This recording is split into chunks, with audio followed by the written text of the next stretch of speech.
Assalamualaikum warahmatullahi wabarakatuh. Perkenalkan, dengan saya Apoteker Putri Dewi Norveani, Sarjana Farmasi. Dalam kesempatan ini saya akan memaparkan tata cara dagu sibu, yaitu dapatkan, gunakan, simpan, dan buang obat dengan cara yang baik dan benar. Yang pertama-tama, pernah nggak sih kalian mendengarkan informasi obat dari apoteker? Siapa hayo yang masih bingung dan malu bertanya, padahal ini fatal banget loh kalau kamu salah menerima informasi. Bisa jadi yang tadinya mau sembuh malah makin parah. Duh, nggak mau kan kalau jadi gitu. Makanya ada prinsip yang wajib kita kenali dalam mengenal obat, dari mulai membeli, menggunakan, menyimpan, hingga membuangnya. Namanya dagu sibu, yaitu dapatkan, gunakan, simpan, dan buang. Oke, kita prinsip yang pertama, yaitu dapatkan. Dapatkan obat dengan baik dan benar. Dapatkan obat di tempat yang terjamin dan berizin, yaitu apotik, instalasi farmasi rumah sakit, klinik, puskesmas, maupun toko obat berizin. Yang harus diperhatikan yaitu penjelasan dari apoteker adalah simpan informasi yang terdapat pada kemasan obat agar tidak lupa. Perhatikan penggolongan obat, kadaluarsa obat, kemasan obat, dan sediaan obat. Prinsip yang kedua adalah gunakan. Berikut adalah hal-hal yang harus diperhatikan dalam penggunaan obat, yaitu jangan terburu-buru mengkonsumsi antibiotik, karena antibiotik harus diminum sampai habis. Gunakan obat sesuai petunjuk, sesuai arahan dokter atau apoteker. Tanyakan pantangan makanan dan minuman yang harus dihindari.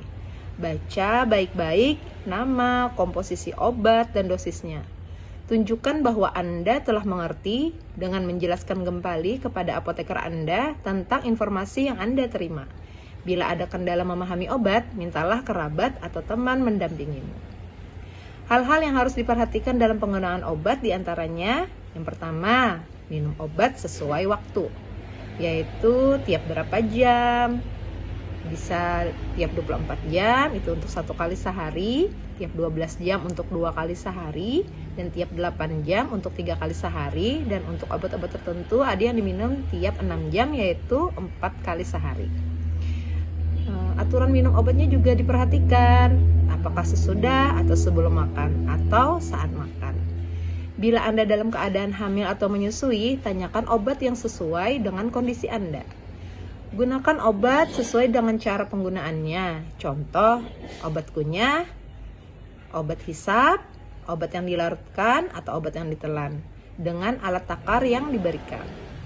Yang keempat, bila sering lupa minum obat, gunakan alarm untuk membantu mengingatkan. Yang kelima, bila terjadi efek yang membuat tidak nyaman, segera hubungi apoteker untuk meminta saran. Prinsip yang ketiga adalah simpan.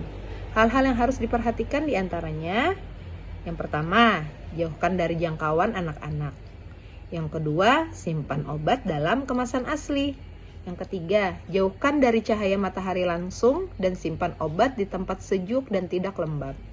Yang keempat, jangan tinggalkan obat di dalam mobil terlalu lama. Yang kelima, perhatikan tanggal kadaluarsa obat dan masa penggunaan obat. Nah, ini yang sering disebut dengan Beyond Use Date atau BUD. Yang keenam, tulis tanggal pertama obat dibuka atau dipakai, kemudian segera buang obat apabila mengalami perubahan warna, rasa, bau, dan fisik obat.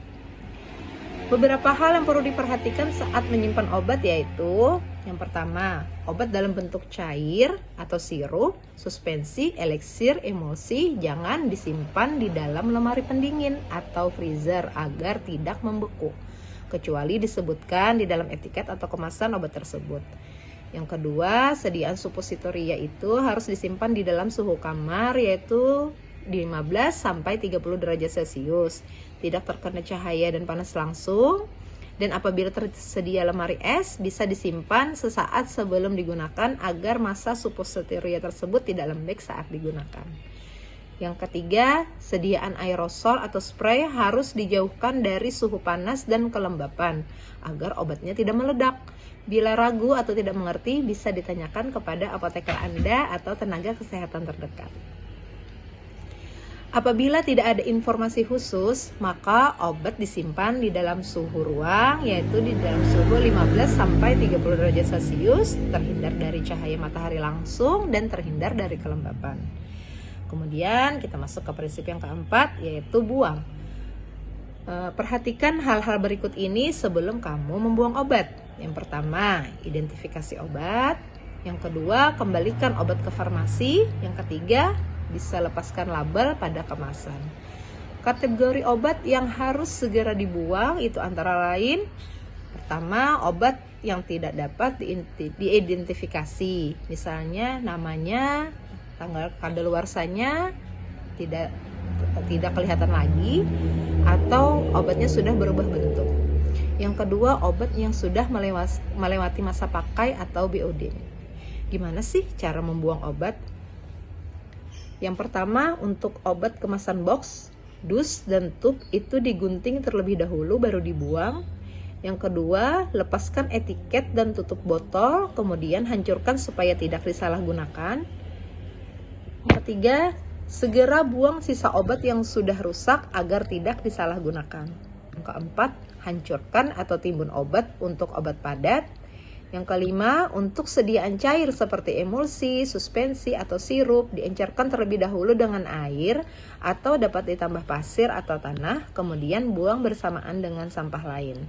Yang kelima, untuk cairan yang dibuang pada kloset, terkecuali antibiotik loh ya, dibuang dengan wadahnya namun dengan menghilangkan label obat pada kemasan terlebih dahulu.